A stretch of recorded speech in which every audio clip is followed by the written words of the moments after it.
తర్వాత కాంగ్రెస్ పార్టీ కార్యకర్తలకు కానీ కాంగ్రెస్ పార్టీ నాయకులకు కూడా నేను కూడా పిలుపునిస్తున్నా. వాళ్ళు చెడు ప్రచారం చేసినప్పుడు మన బాధ్యత ప్రతి ఒక్కరం కూడా స్పందించాల్సిన అవసరం ఉంటుంది. ఒక ఎంపీగానో ఒక ఎమ్మెల్యేగానో ఓ జిల్లా ప్రెసిడెంటో లేకపోతే ఒక చీఫ్ విప్లో వచ్చేది కాదు. ఇది ప్రతి ఒక్కరికి బాధ్యత ఉంటుంది. ఆ బాధ్యత నెరవేర్స్తేనే మీరు నాయకులుగా గుర్తింపు పొందుతారు. ఏ స్థాయిలో ఉన్న వాళ్ళు ఆ స్థాయిలో, జిల్లా స్థాయిలో ఉన్న వాళ్ళు జిల్లా స్థాయిలో కూడా స్పోక్స్ పర్సన్స్ని అపాయింట్ చేస్తాము. మండల స్థాయిలో కూడా మండల స్థాయి ప్రెసిడెంట్ అంటే వారానికి ఒక్క రోజున ప్రెస్ మీట్ పెట్టాలి. రాష్ట్రంలో జరుగుతున్నటువంటి కార్యక్రమాల గురించి ప్రతిపక్షాలు చేస్తున్నటువంటి తప్పుడు ప్రచారం గురించి ప్రజలకు తీసుకుపోవాలి.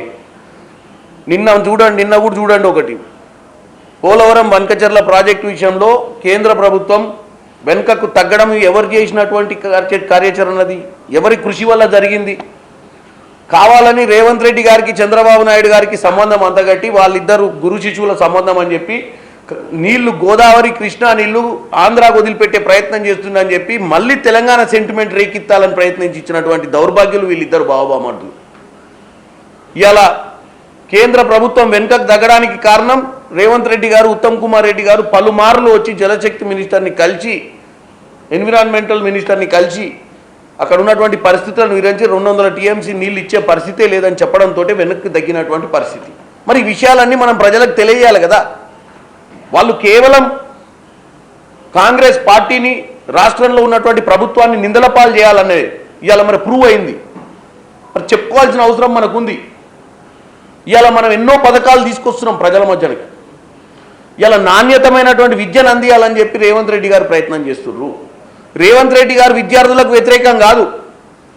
ఇప్పుడున్నటువంటి విద్యా వ్యవస్థ, ఇప్పుడున్నటువంటి టీచింగ్ ఫ్యాకల్టీకి సంబంధించినటువంటి పరిస్థితిని మెరుగుపరచాలని, స్కిల్ డెవలప్మెంట్ని పెంచాలన్న ఉద్దేశంతో తాపత్రయపడుతుండు. 10 సంవత్సరాల్లో ఏ రోజు కూడా ఉద్యోగాల పరిస్థితి ఏందని ఆలోచించినోడు కూడా ఇవాళ వచ్చి మాట్లాడే ప్రయత్నం చేస్తున్నారు. పరీక్షా లీకులు ఎప్పుడు జరిగినాయి? ఢిల్లీలో ఒక మెయిన్ ఛానల్ వచ్చి తెలంగాణలో పరీక్ష పేపర్ లీక్ అయినా, అవును తెలంగాణలో పరీక్ష పేపర్ లీక్ అయినా ఎప్పుడైనా 23 కంటే ముందే. 23 కంటే ముందు TSBSC Subscribe us and press the bell icon for more interesting updates.